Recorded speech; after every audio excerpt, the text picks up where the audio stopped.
Me encantaría que un montón de habladores sin ningún tipo de sabiduría, como pasó la semana pasada por el debate que se dio en la provincia de Buenos Aires con respecto a las calificaciones, vieran esto, vieran que los docentes no solamente hacemos paro por reivindicar nuestros derechos, que es justo que lo hagamos cuando los estados no nos tienen en cuenta, que además estamos preocupados todos los días por mejorar la educación de nuestros chicos.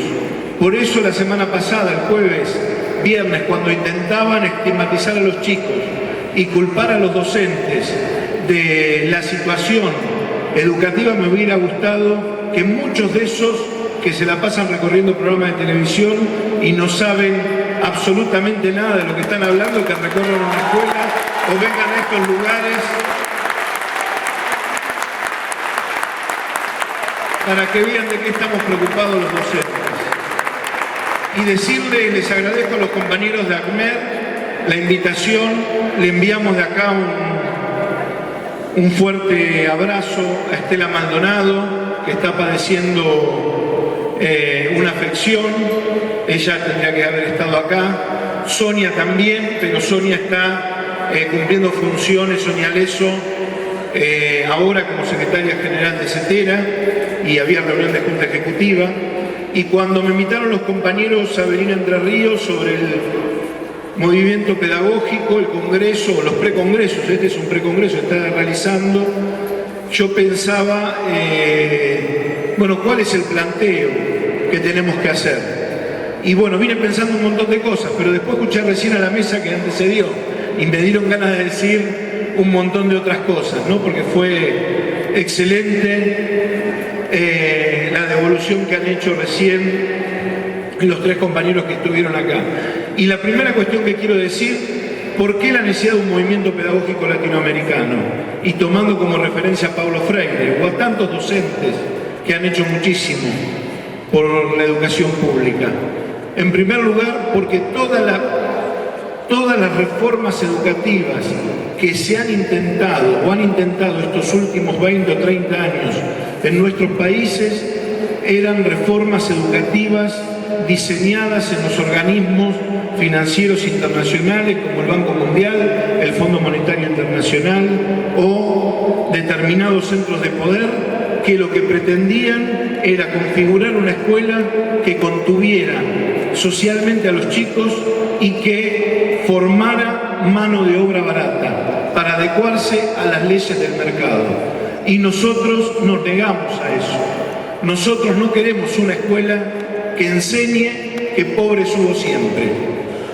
Queremos una escuela que enseñe que si en un país como la Argentina, que produce alimentos para 400 millones de personas, somos 40 millones y hay chicos que todavía no tienen las condiciones mínimas y las familias para poder estar en condiciones, es porque hay algunos que se están quedando con parte del dinero que le corresponde al conjunto de nuestro pueblo y hay que brindarle las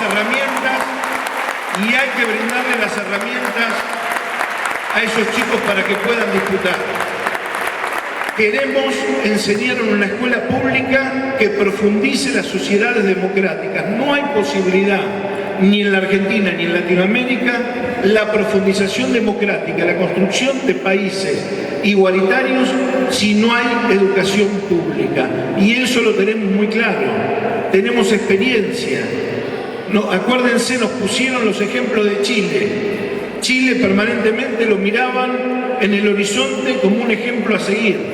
Chile, el 55% de la educación en Chile es educación privada. Y la mayoría de los estudiantes universitarios chilenos tienen que venir a la Argentina porque las familias no les pueden pagar la educación. ¿Qué es lo que pasó en Chile?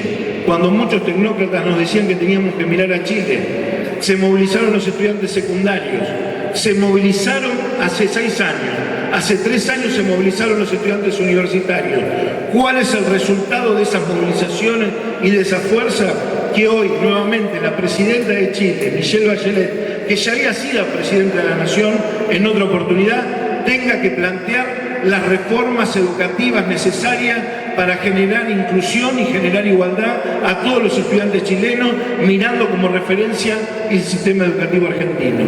Y si nosotros miramos 20 años hacia atrás, o 10, 12 años hacia atrás, yo recuerdo lo que pasó en la provincia de Buenos Aires.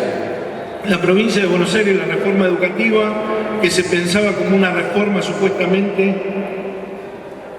que iba a generar mayor igualdad y que iba a generar mayor inclusión, lo que hizo en la provincia de Buenos Aires primarizar un trayecto de la escuela secundaria. Acá, en Entre Ríos, también se dio el EGB3, también se llevó adelante el EGB3.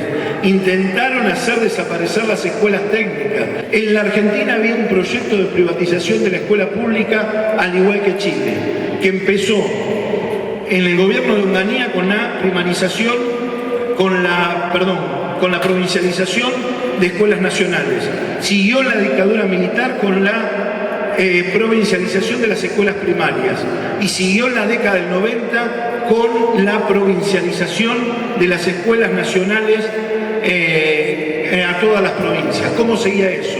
Seguía el proyecto con la municipalización y después posteriormente con la privatización de la escuela pública como era en Chile.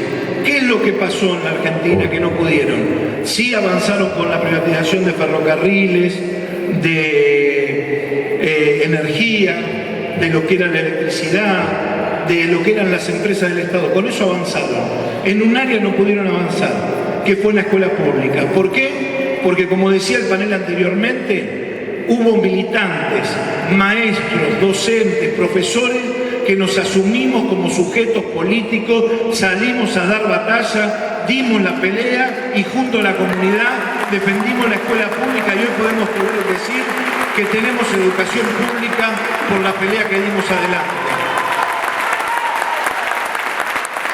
Eso no quiere decir para nada que estemos en las mejores condiciones. Y es muy bueno esto de las contradicciones que recién se planteaban.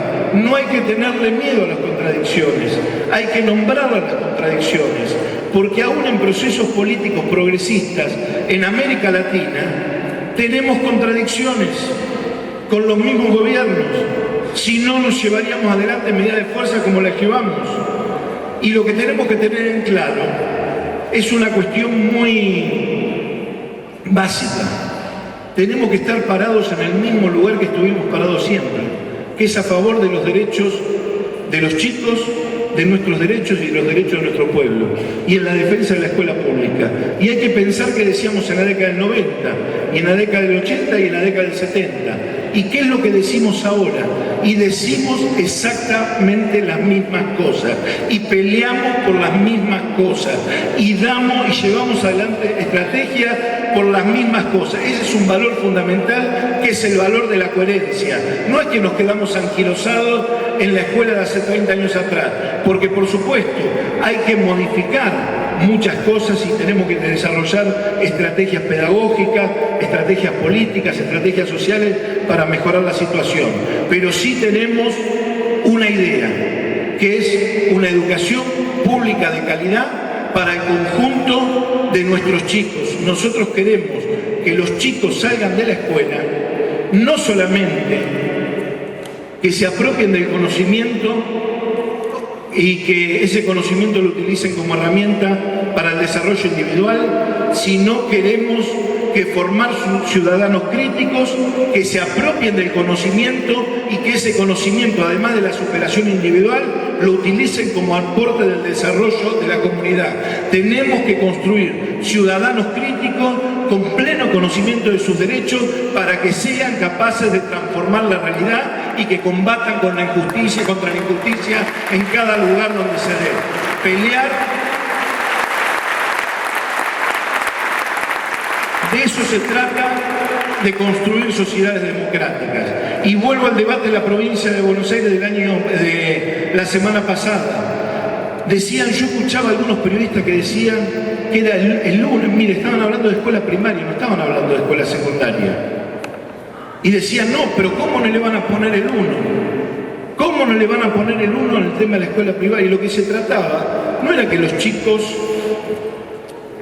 aprendieran menos, sino lo que se trata, y se debatió mucho, Y las reformas están pensadas en función que los chicos puedan aprender más, que tengan mejores posibilidades. Ahora, los escuchábamos algunos y parecían que la escuela, para ellos, es una institución de castigo, y hay que decirles que el puntero y los granos de maíz se dejaron de usar hace mucho tiempo. La escuela es una escuela que tiene que enseñar derechos y responsabilidades, y los chicos tienen que aprender. Por supuesto, nosotros no queremos bajar el nivel de exigencia, no queremos que se baje el nivel de exigencia, queremos que una escuela que baja el nivel de exigencia fracasa, porque si hacemos pasar a los chicos sin saber absolutamente nada, esa escuela fracasa. De la misma manera que fracasa una escuela cuando los chicos abandonan la escuela porque la institución no es capaz de brindarle las herramientas necesarias para que los chicos puedan aprender y puedan estar incluidos. Porque todos los chicos tienen el derecho a aprender. Es lo que decían hoy ustedes acá. Yo lo escuché en cuanto todos los chicos tienen derecho a aprender. Si no, vamos a formar sociedades desiguales. Si nosotros consideramos que un chico no puede aprender y no tiene que estar en la escuela, el otro camino, ¿sabe cuál es? La cárcel. Es la cárcel, que van a empezar a hablar de bajar la edad de imputabilidad más. 16, 14, 12, 10, 8, ¿cuánto? El 80% de la población carcelaria de este país es joven. Y de ese 100% que está dentro de la escuela, el 80% no terminó la escuela. Miren si todavía tenemos tarea para llevar adelante en términos educativos. Y por supuesto que hay que reclamarle al Estado muchas cosas que faltan. Por eso el 23 de septiembre nosotros vamos a iniciar una campaña por el 8% del Producto Bruto Interno. Pero, ¿cómo es el 8%? El 8% sin tener en cuenta la educación superior, sino que además una nueva ley de educación superior con financiamiento propio para las universidades. Porque como se dijo anteriormente, queremos que el plexo normativo sea la Ley Nacional de Educación y las leyes provinciales de educación sean una realidad y que no sean solamente un plexo normativo, que no sea un papel escrito que no se cumple. ¿Para qué necesitamos el 8%? Porque queremos que sea una realidad la obligatoriedad de sala de 5, de sala de 4 y la universalización de todo el nivel inicial, porque no nos conformamos con sala de 5 y sala de 4. Queremos también que haya salas de 3, sala de 2 y jardines maternales a lo largo y a lo ancho del país. ¿Para qué queremos el 8%? Porque queremos que las escuelas tengan el personal docente necesario, no solamente el maestro y el profesor. Queremos que todas las escuelas cuenten con equipos de orientación escolar, con bibliotecarios, con profesores de educación física, con profesores de educación artística, que tengan con preceptores, que tengan el personal docente necesario. ¿Para qué queremos el 8%? Para que sea una realidad la escuela secundaria obligatoria.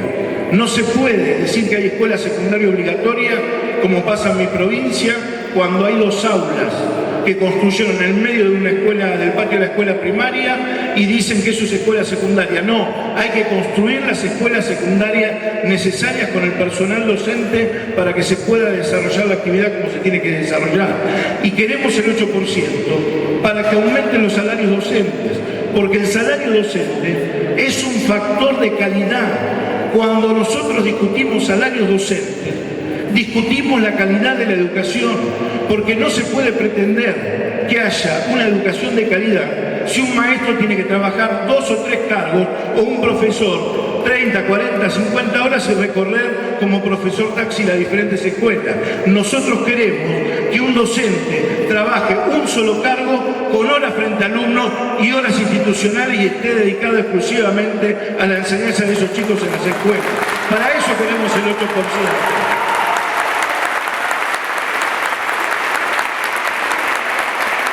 Y lo queremos además para que se reparen y se construyan todas las escuelas necesarias, porque también hay una dificultad muy grande con respecto al tema de la educación, al ambiente, cómo los chicos reciben educación. Y queremos el 8% para que las escuelas de jornada completa no sean un mito. que haya escuelas de jornada completa. Cuando hablamos de educación de calidad, estamos hablando de todo esto. Y hablamos también de la formación docente y de la actualización docente, pero formación docente en serio, en servicio, brindada por el Estado, que no sea un festival de cursos como fue en la década del 90, donde nosotros teníamos que sacar plata de nuestro bolsillo para ver si quedábamos mejor en un lugar en el listado para acceder a un segundo cargo. Formación docente brindada por el Estado con conocimientos significativos y que nos permitan avanzar en una mejora de la enseñanza para la mejora de los aprendizajes de nuestros chicos. Por todo eso queremos el 8% y el día 23 de septiembre, en el marco de la CETERA y de la Internacional de la Educación frente al Congreso de la Nación, vamos a lanzar una campaña con 2 puntos: el 8% de inversión del Producto Bruto Interno y una nueva ley de educación superior con financiamiento propio para las universidades, para que ese 8% realmente sea una realidad y podamos mejorar la situación de la educación. Y además vamos a lanzar un debate por el tema de la calidad. Nosotros no queremos estar a la defensiva, al contrario, si nosotros producimos conocimientos permanentemente. Muchos que creen que nosotros nos culpabilizan del aprendizaje de los chicos, y lo que hay que entender, que el conjunto de la sociedad se tiene que hacer cargo, el conjunto de la sociedad se tiene que hacer cargo de la educación de nuestros chicos, y nosotros somos un actor fundamental, como es un actor fundamental la familia, pero ahí donde no hay familia, o donde los lazos familiares y los lazos comunitarios están muy deteriorados, tiene que haber presencia del Estado, porque si no hay presencia del Estado, es imposible que muchos chicos en las condiciones que están puedan avanzar en la escolarización y en realidad en el ingreso, el ingreso a la permanencia y el egreso con los conocimientos necesarios que le permitan hacerle frente a la vida posteriormente. Por eso también la exigencia al Estado de las obligaciones que tiene que cumplir con respecto a la mejora de la educación. Pero también vamos a dar un debate en los medios de comunicación para que realmente sepan qué hacen los maestros y los profesores en las escuelas públicas de nuestro país. ¿O se creen que la escuela pública se hubiera sostenido si no hubiera existido el compromiso y poner el cuerpo, como decían ustedes, de los docentes, de los maestros, de los profesores en las peores épocas de crisis de nuestro país? Cuando el Estado no existía, la única institución parada del Estado era la escuela, y al único que encontraban cuando iban a ver a los políticos no los encontraban las familias o los maestros adentro de las escuelas para poderles darle una mano y brindarles una mano. Hoy pasa exactamente lo mismo, cuando una comunidad que está necesitada va y recurre a la escuela, encuentra al maestro, encuentra al director, encuentra al profesor y trabajan para brindarle la ayuda que sea necesaria. Y ahora necesitamos que el Estado se haga cargo de muchas más responsabilidades de las que se está haciendo cargo. Por eso nosotros estamos convencidos que podemos avanzar. En la década del 90 nos decían que nos habíamos quedado en el 45 porque seguíamos defendiendo la escuela pública y habían reformas a llevar adelante. Los únicos que alzamos la voz fuimos los docentes, acompañados por los padres, y logramos que no se privatizara la escuela pública.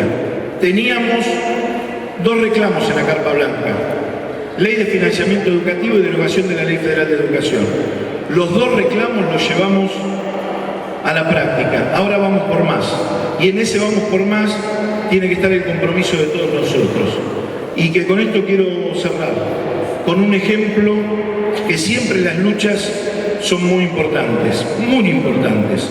Las luchas colectivas no caen en saco roto. Y es el ejemplo de la recuperación del nieto de Estela de Carlot.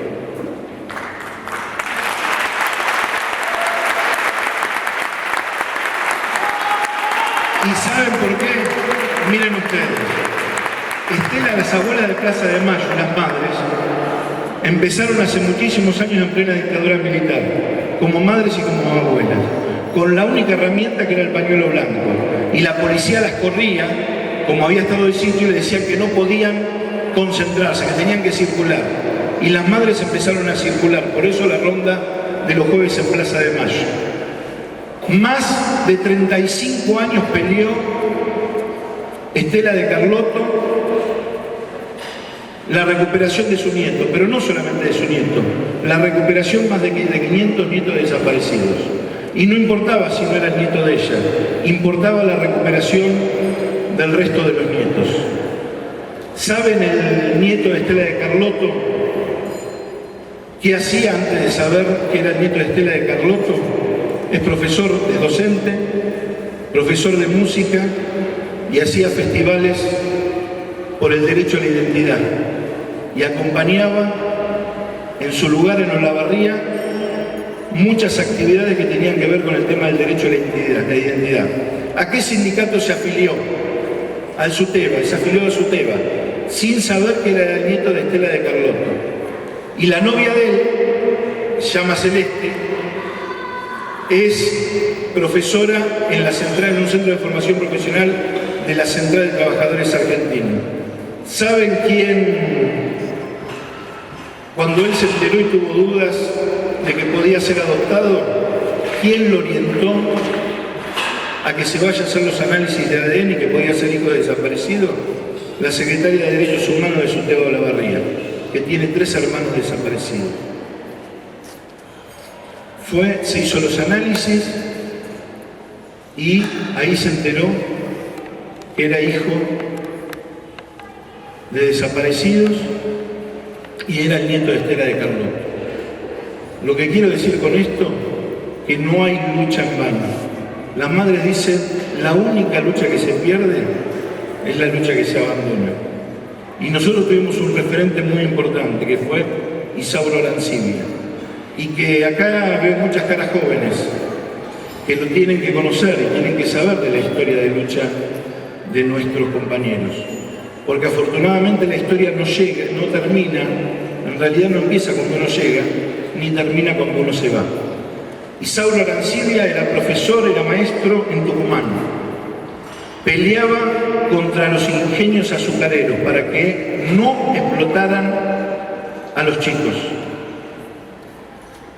Isauro Arancibia fue el primer asesinado por la dictadura militar, secretario general de la CETERA. El primer asesinado en la madrugada de 1976 fue Isauro Arancibia. ¿Cuál fue el pecado, cuál fue el delito que cometió Isauro Arancibia?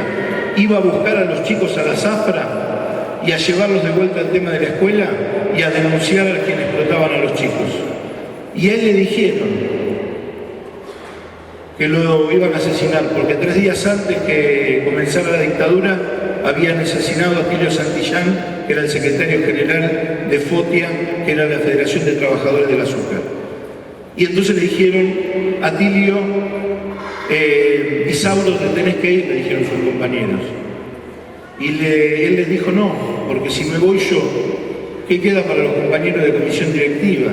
O para los delegados, o para los maestros que todos los días se comprometen en la escuela.